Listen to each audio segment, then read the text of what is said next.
അള്ളാഹു നിഷിദ്ധമാക്കിയതാണോ എനിക്ക് പാടില്ല. പാർട്ടിക്കാരൻ ചെയ്താലും ഗ്രൂപ്പുകാരൻ ചെയ്താലും ആര് ചെയ്താലും അവനെ മുസ്ലിം ആവുകയുള്ളൂ, അവനെ യഥാർത്ഥത്തിൽ അള്ളാഹുവിന്റെ പൊരുത്തം നേടുന്ന മഹാന്മാരുടെ കൂട്ടത്തിൽ ഉൾപ്പെടുകയുള്ളൂ എന്ന് ആവർത്തിച്ച് നമ്മൾ മനസ്സിലാക്കിയിരിക്കേണ്ടതാണ്. അപ്പൊ ശുദ്ധീകരണം തുടങ്ങേണ്ടത് കണ്ണിൽ നിന്ന് ശുദ്ധീകരണം തുടങ്ങണം. ഹറാമിലേക്ക് നോക്കാതെ, ഹറാമുകൾ കേൾക്കാതെ, നമ്മുടെ വീടുകളിൽ വെച്ച് സിനിമ കാണുക, കുടുംബസമേതം ഇരുന്നിട്ട് കണ്ണുകൊണ്ട് വ്യഭിചരിക്കുക, കുടുംബസമേതം ഇരുന്നിട്ട് കാതുകൊണ്ട് വ്യഭിചരിക്കുക. അള്ളാഹു നമുക്ക് അനുഗ്രഹിച്ചിട്ടുള്ള ഫ്ലാറ്റിൽ AC ഇട്ട് സോഫയിൽ ചാരി ഇരുന്ന് കുടുംബസമേതം വ്യഭിചരിക്കുക. എത്ര ഗൗരവമാണ്, എത്ര വലിയ വൃത്തികേടാണ്. സമുദായമേ നാം ഉണരേണ്ടതില്ലേ? ഇവിടെ എന്തിന് നാം പക്ഷപാതിത്വം കാണിക്കുന്നു? ഇതാർക്കാണ് ഇതിൽ തർക്കമുള്ളത്? അള്ളാഹുവിന്റെ ദീനല്ലേ, പടച്ചതമ്പുരാന്റെ റസൂൽ നമുക്ക് പഠിപ്പിച്ചിരുന്നതല്ലേ? നമ്മുടെ മനസ്സുകൊണ്ട് നമ്മൾ അതിനെ വെറുക്കേണ്ടതില്ലേ? ഇത് വെറുക്കാതെ കണ്ട് നമ്മൾ എന്ത് എഴുത്തിക്കാഫിരുന്നിട്ടെന്താണ്? ഇത് വെറുക്കാതെ എന്ത് നിസ്കരിച്ചിട്ടെന്താണ്? ഇതിനോട് വിമുഖത കാണിക്കുന്നില്ലെങ്കിൽ മൻ റആ മിൻകും മുൻകറാ ഫൽയുഗയ്യിർഹു ബിയദിഹി ഫഇൻ ലം യസ്തതി ഫബിലിസാനിഹി ഫഇൻ ലം യസ്തതി ഫബിഖൽബിഹി വദാലിക അദ്അഫുൽ ഈമാൻ. നിങ്ങളിൽ ഒരാൾ വെറുക്കപ്പെട്ട ഒരു സംഗതി കണ്ടു കഴിഞ്ഞാൽ ഒന്നുകിൽ അവന്റെ കൈ കൊണ്ട് തടയട്ടെ, അതല്ലെങ്കിൽ നാവ് കൊണ്ട് തടയട്ടെ, അതിനും സാധ്യമല്ലെങ്കിൽ ഹൃദയം കൊണ്ട് വെറുത്ത് പിന്മാറുകയെങ്കിലും ചെയ്യട്ടെ. അതിനപ്പുറം ഈമാനില്ല. അത് ഈമാനിന്റെ ഏറ്റവും ദുർബലമായ സ്റ്റേജ് ആകുന്നു, ദുർബലമായ പടിയാകുന്നു എന്ന് നബി സല്ലല്ലാഹു അലൈഹി വസല്ലം മുന്നറിയിപ്പ് നൽകുന്നു.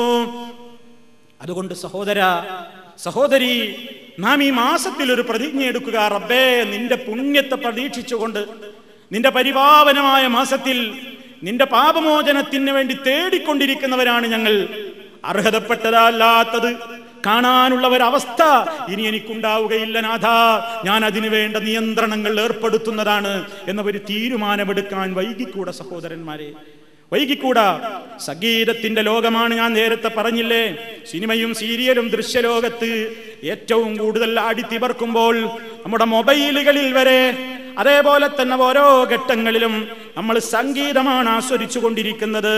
അറിയാതെ പലപ്പോഴും പള്ളികളിൽ നിന്ന് സ്വിച്ച് ഓഫ് ആക്കാൻ മറന്നിട്ടുള്ള ആളുകളതാ സുജൂദിൽ മനുഷ്യൻ കടന്ന് റബ്ബിനോട് ബന്ധപ്പെട്ടുകൊണ്ടിരിക്കുമ്പോഴാണ്, അതാ നിശബ്ദമായി റബ്ബിനോട് മുനാജാത്ത് നടത്തിക്കൊണ്ടിരിക്കുന്ന വേളയിൽ അതാ ഒരു ഭാഗത്ത് നിന്ന് സംഗീതത്തിന്റെ ശബ്ദം മുഴങ്ങുന്നു.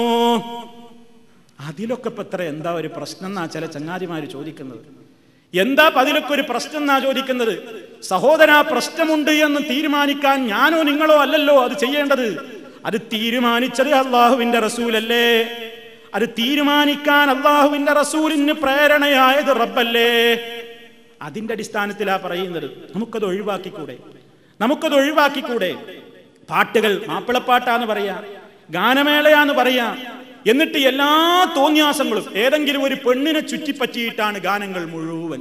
എന്നിട്ട് നമ്മളത് കേൾക്കുക, അത് കേൾപ്പിച്ചു തരാൻ വേണ്ടി റേഡിയോ നിലയങ്ങളിലേക്ക് ആവശ്യപ്പെടുക. ഈ ഖൈറു ഉമ്മത്തിലെ ഖൈറുത്താത്തയും നബീസത്താത്തയും അഹമ്മദും മുഹമ്മദും അബൂബക്കറും ഒക്കെ ആവശ്യപ്പെടുക.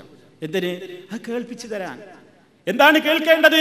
ഈ വൃത്തികെട്ട സംസ്കാരങ്ങൾ പാടിപ്പറയുന്നത് കേൾക്കാൻ അതിനുവേണ്ടി ആവശ്യപ്പെടുകയാണ്. അത് ഡെഡിക്കേറ്റ് ചെയ്യുകയാണ്. ആർക്ക്?